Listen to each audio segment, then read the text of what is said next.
días, sino de esta sentencia por 6 años de prisión por un asunto hace algunos años acontecido en Piura. César Delgado Guembes ha sido oficial mayor y está con nosotros. César, ¿qué tal? Bienvenido, buenas noches. Buenas noches, Jaime. Yo decía hace un momento que no había o no recordaba yo un antecedente, pero Jimmy Chinchay, que es uno de los que más conoce el Congreso, me alcanza el dato de que ocurrió en el 2016, ¿no? Un incidente parecido, asumió Luciana León porque Elías Rodríguez tuvo que dejar la tercera vicepresidencia. Por plagio. ¿No? Por el plagio, claro. Imagínese. Él era tercer vicepresidente y lo reemplaza Luciana León, en un procedimiento que va a ser similar al que tenga que seguirse ahora, ¿no? ¿Cómo, explícanos por favor, es ese procedimiento? A diferencia de lo que ocurre en relación con otros cargos directivos, en particular en comisiones, donde la regla es que los grupos se ponen de acuerdo y según la proporcionalidad a cada grupo le corresponde un puesto en una mesa directiva en una comisión. En el caso de las elecciones en el Pleno no existe ese tipo de acuerdos. Por lo tanto, para que el señor Lera sea reemplazado, tendrá que recurrirse al procedimiento general.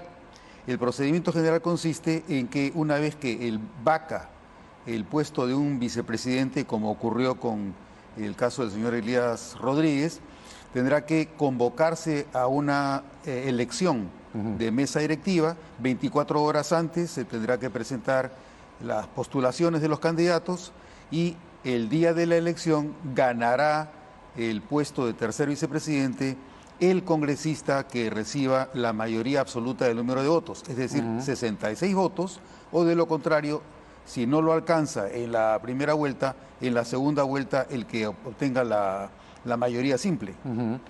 Ahora, pero por un razonamiento así completamente simple, ¿tiene que ser de la bancada del señor Helera o se vota entre los 130? ¿Cómo es, digamos, la elección? Porque habría que poner en papelito a cada nombre. ¿Cuál es el procedimiento? No, el procedimiento es a través de cédula, pero no hay acuerdo que valga ahí, porque esos acuerdos son los que rigen las postulaciones en las directivas de las comisiones. En el Pleno no. En el Pleno no existe ese tipo de acuerdo. Podría ocurrir un acuerdo, digamos que una alianza, ¿no? Pero de que exista el compromiso de que tenga que reemplazarlo alguien del mismo grupo parlamentario, salvo que todos estuvieran de acuerdo, pero no es el caso. La regla general es la manera en la que se elige a un miembro de la mesa directiva es por el voto del Pleno.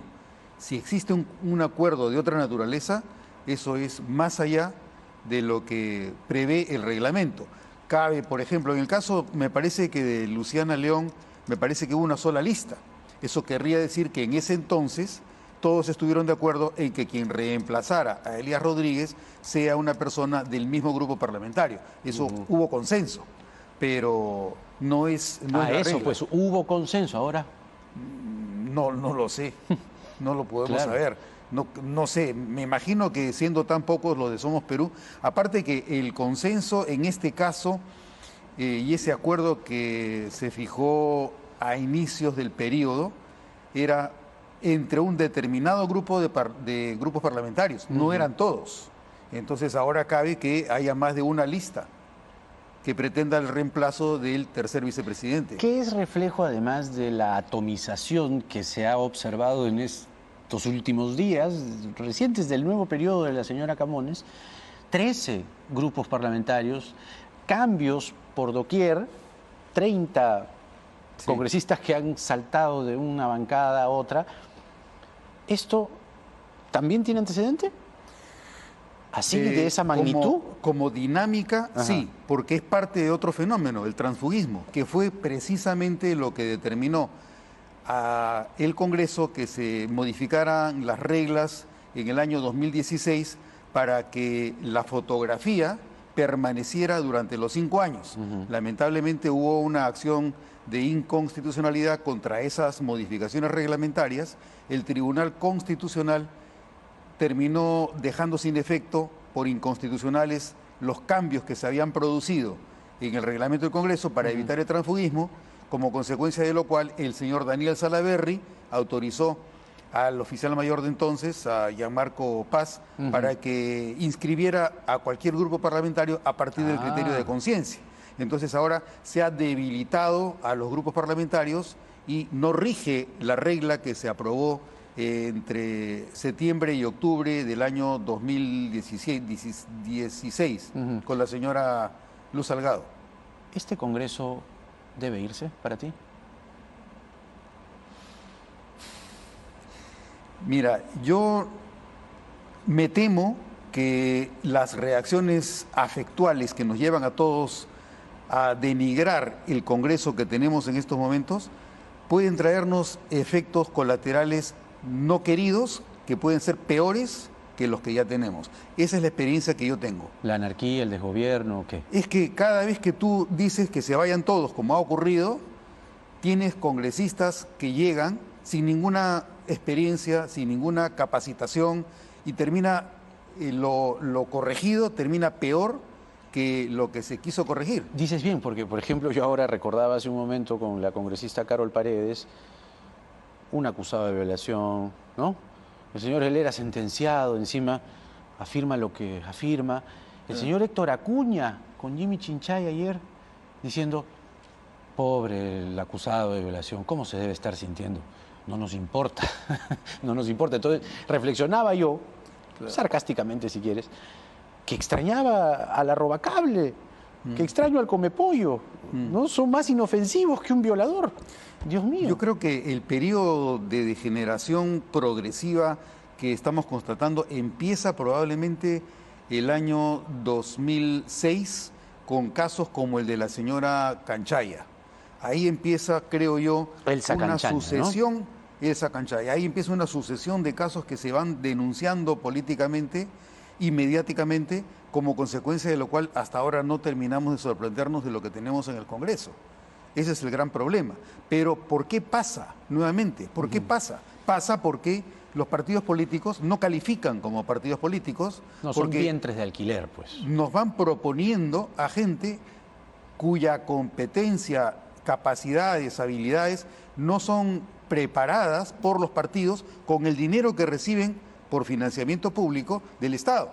Entonces, fácilmente lo que tenemos delante de nosotros es una máscara de lo que deberíamos estar criticando.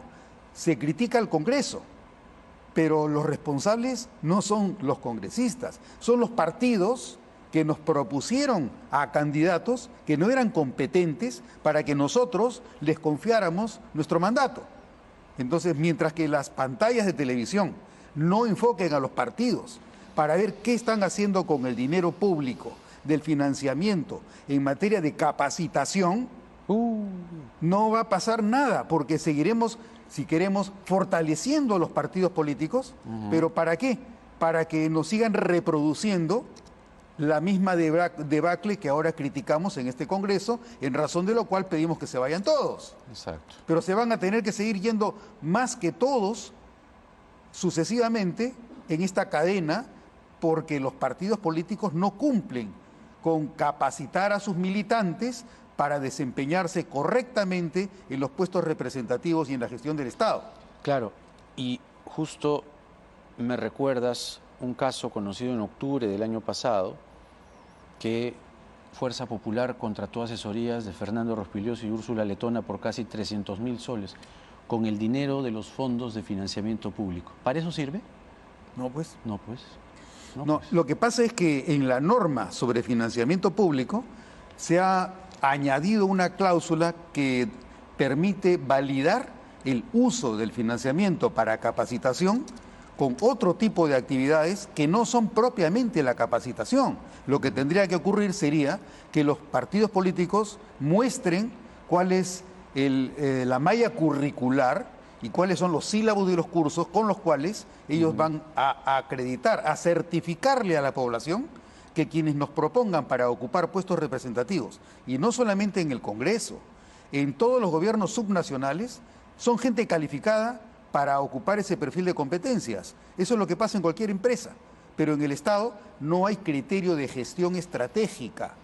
Seguimos repitiendo los mismos errores. A ver, ¿a quién jalo a mi lista para que me Se asegure creen votos. equipos de fútbol de barrio, pues.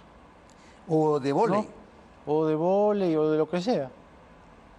¿No? Ese es el problema, ¿no? Es un gran problema y yo no sé si tengamos solución, porque es una solución estructural, es una solución de fondo, que los partidos, no sean clubes de intereses subalternos, que es lo que está haciendo este Congreso mayoritariamente.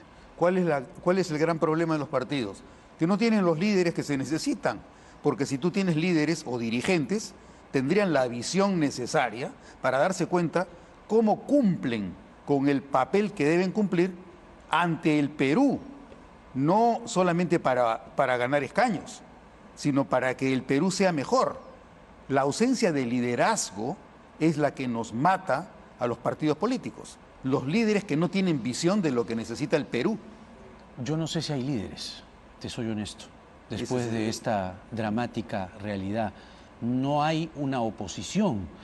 En todo juego democrático, en todo sistema democrático hay un partido oficialista, aliados o atláteres, digamos, y hay una oposición. Y ahí está el contrapeso, ¿no? Que Claro. se ve desde el Ejecutivo, se ve desde el Legislativo y todo lo demás. Pero no hay oposición. No hay quien pueda reemplazar a quien ha ganado. ¿No? Tú ¿No? tienes, ni siquiera dentro de los propios partidos. No hay. Entonces, los líderes de repente están escondidos por ahí debajo de las piedras, pero no se les permite que salgan porque hay un núcleo de poder que evita que alguien les haga sombra. Qué tremenda situación, César. Yo te agradezco mucho por haber venido al programa, ¿eh? Okay. Porque sí creo que es importante que el público se lleve la idea completa, ¿no? Creo que estamos lo suficientemente informados de cuál es el drama que nos hace padecer la presidencia del señor Castillo, con tantas acusaciones que se van sumando. Pero también es importante describir la política nacional, que es un desastre. Estamos fregados. Casi. Pero bueno, hemos salido de varias. Tampoco nos colmemos de desánimo. Algo pasará. Dios es peruano. Así dicen, ¿no? Así dice. Gracias por esta entrevista. Al contrario, César Delgado gracias. López ha sido oficial mayor y ha estado con nosotros en el programa.